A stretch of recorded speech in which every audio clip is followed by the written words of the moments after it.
Bismillahirrahmanirrahim. Assalamu alaikum. My name is NABEEL JAFFAR and my second group member name is USMAN AZEEM. Our topic is polymerization. It will cover the main contents as what is a polymer, its different classes, its laboratory and biological synthesis, its properties, its classification, its synthesis of rubber. First of all, what is a polymer? A polymer is a large molecule. You can say it is a macromolecule which is composed of repeating structural units. These subunits are typically connected by covalent chemical bonds. Although the term polymer is sometimes taken to refer to plastics, it actually encompasses a large class of natural and synthetic material with a wide variety of properties. For example, we have a monomer A. Then thousands of monomers of this type A would connect to give a. The background of polymer is that its main class is macromolecules, which is divided into two classes, inorganic and organic one. In inorganic we study the structures of diamond, graphite and sand etc. Whereas in organic we study the structures of biopolymers and synthetic polymers. Biopolymers includes lipids, proteins, carbohydrates and nucleic acids etc. Whereas synthetic polymers includes plastic, synthetic fibers and rubber etc. So our main topic is the organic one.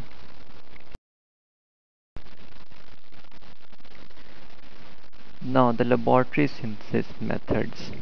First one is step growth polymerization and the second one is chain growth polymerization. The step growth polymerization is also known as the condensation polymerization where the monomers may combine with one another directly, whereas in chain growth polymerization, which is also called addition polymerization, monomers are added to chain one at a time only. Synthetic polymerization reaction may be carried out with. For the biological synthesis of the polymers, there are three main classes of biopolymers which are used. First one is polysaccharides, second one is polypeptides, and the third one is polynucleotides. Many commercially important polymers are synthesized by chemical modification of naturally occurring polymers. The base is therefore the naturally occurring polymers. Prominent examples include the reaction of nitric acid and cellulose to form nitrocellulose and the formation of vulcanized rubber by the heating of natural rubber in the presence of sulfur. There are different properties of the polymers. First one is constituent monomers, which is depicted by the identity of its constituent monomers. Second one is microstructure. Essentially describes the arrangement of these monomers within the polymer at the scale of single chain. The chemical properties are at the nanoscale. It describes how the chain interact through various physical forces, whereas at the macroscale they describe how the bulk molecule polymer interacts with one another, chemicals and solvents. There are different mechanical properties of a polymer. First one is tensile strength, its Young's modulus of elasticity, its transport properties, its phase behavior, for example melting point, glass transition temperature and mixing behavior. According to structure and some properties, polymers can be classified into two categories, namely linear polymer and the cross-linked polymer. In linear polymer, the chains can be stretched, which causes them to pass each other. When released, the polymer will not return to its original form, whereas in cross polymer, if the chain is stretched, the polymer can be returned to. Here is a method to calculate the molecular weight of a polymer. It is equals to molar mass of the repeating unit into the degree of polymerization. Degree of polymerization is the number of repeating units. A repeating unit, for example in linear polythene, is CH2 bond CH2. Therefore, if the degree of polymerization of polythene is 1000, then its molecular mass would be molecular mass of the repeating unit into the degree of polymerization. Here the molecular mass of the repeating unit CH2 bond CH2 is 28 into 1000, which is the degree of polymerization, which gives the result 28,000. So the molar mass of the polymer is 28,000. Most high molecular mass of the polymers are useful for making plastics, rubbers or fibers and have molecular masses between 10,000 to 1 lakh. There are different classes of polymers. The two broad and main classes of the polymers are the homopolymers and the copolymers. Polymers are further classified by the reaction mode of polymerization, which include addition polymerization and condensation polymerization. Classification, which is based on the physical properties related to heating, are thermoplastic and thermostatic. First one is homopolymers, which consist of chains with identical bonding linkages to each monomer unit. This usually implies that the polymer is made from all identical monomer molecules. This may be represented as if we have the monomer A, then the long linkage of A units would give rise to a homopolymer. Now the second class is copolymers, which consist of chains with two or more linkages, usually implying two or more different types of monomer units. These may be represented as AB, AB, AB and so on, where A and B are the two monomers. Now my next group member, AZEEM, will further elaborate you about the addition polymerization. Assalamu alaikum. As Nabeel have told you that polymers are also divided according to the reaction mode. The first type of this classification is addition polymerization, in which the monomer molecules bond to each other without the loss of any other atom. Alkene monomers are the biggest group of polymers in this class. We know that addition polymerization is a chain reaction, so it involves some steps in it. The first one is initiation, in which the free radical indicator attacks on ethylene and breaks its double bond and form an activated monomer. The second step, which is propagation, this activated monomer reacts with ethylene and form a growing polymer chain. The last step, termination, which stops the reaction by reacting two free radicals that form a stable bond. The second type of polymerization is condensation polymerization, in which usually two different monomers combine with the loss of a small molecule, usually water or carbon dioxide. Polyesters and polyamides are the examples of polymerization.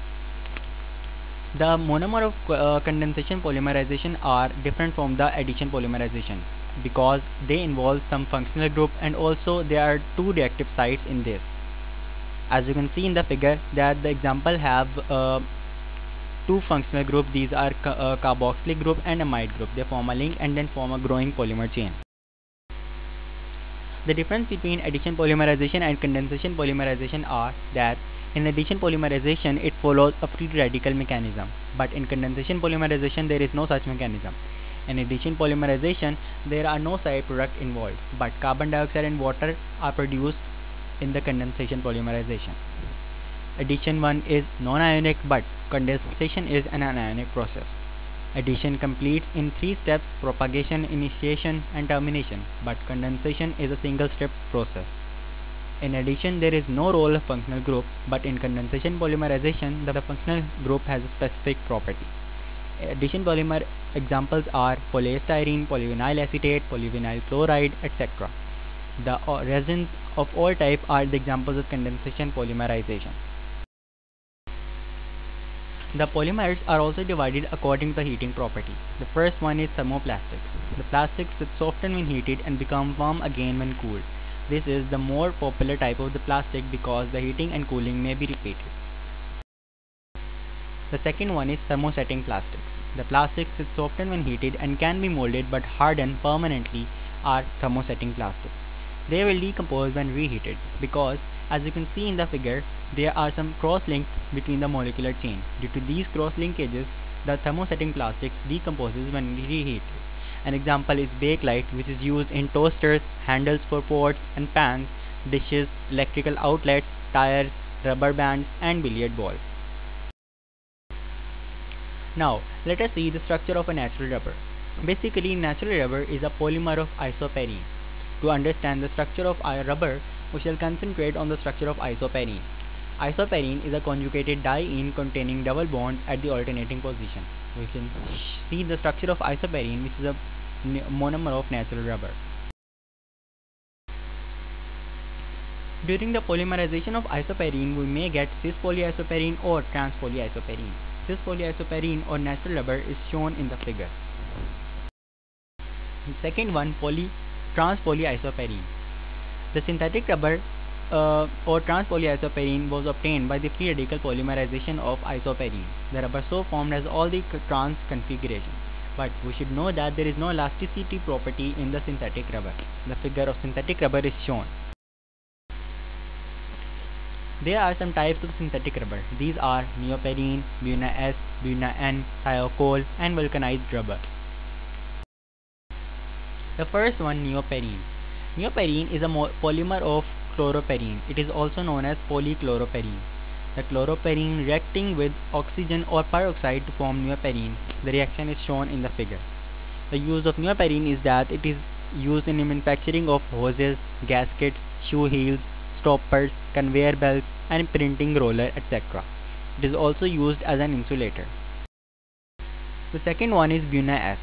Buna S is a copolymer of mixture of 1,3-butadiene and styrene in the ratio of 3:1 in the presence of sodium.